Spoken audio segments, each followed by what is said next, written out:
igsuon. Karong gabi una, atong paminawon ang usa ka storya nga mahimong dili ninyo malimtan.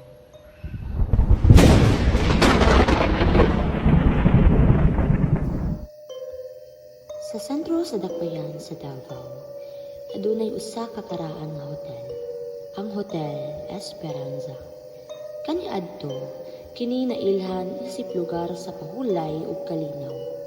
Apan sa paglabay sa panahon, nahimo kini nga puloy-anan sa mga humhum sa kagahapon.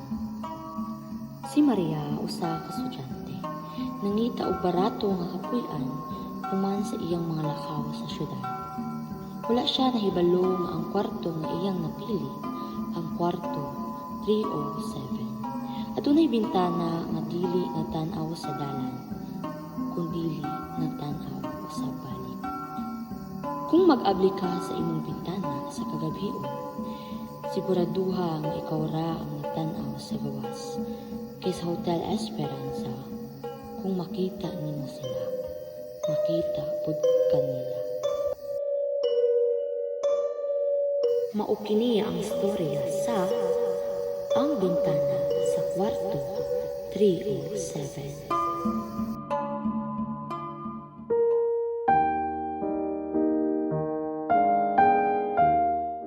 Ma'am, kwarto 307 na ni.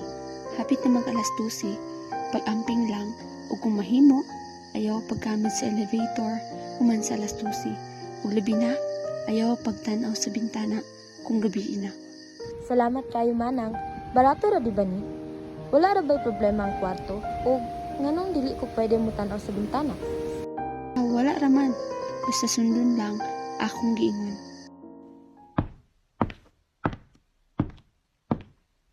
Pagtanaw sa bintana, marag seryoso ra kay si manang.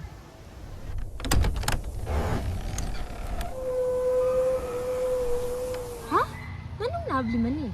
Nga wala mong tay hangin.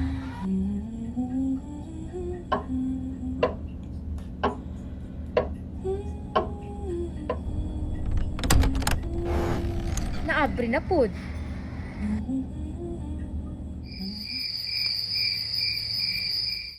Hain naman ang mga sakyanan. Anong murag lahi ang mga balay sa gawas?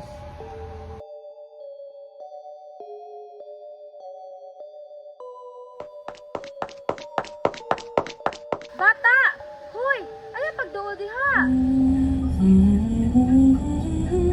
Kinsa ka?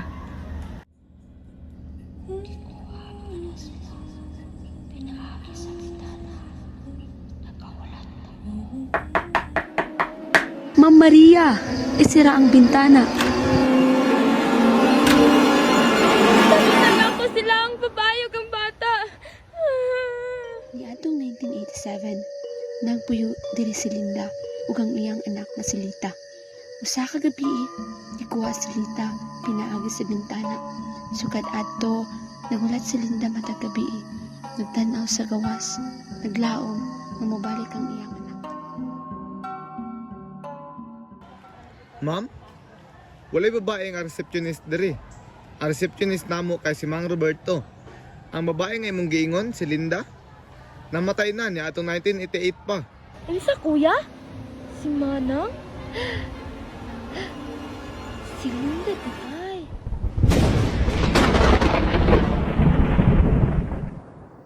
Ang Hotel Esperanza nagbarog gihapon sa Davao. Ang kwarto 307 gitabunan na og tabla. Apan matag gabii, adunay makadungog sa hinay nga kanta sa usa ka inahan nga wala pa makita ang iyang anak. Kung naa ka sa usa ka hotel ug adunay bintana nga murag nagtan-aw balik kanimo, ayaw pagdugay og tan-aw. Kay basin, dili ikaw ang nagtan-aw, kung dili sila.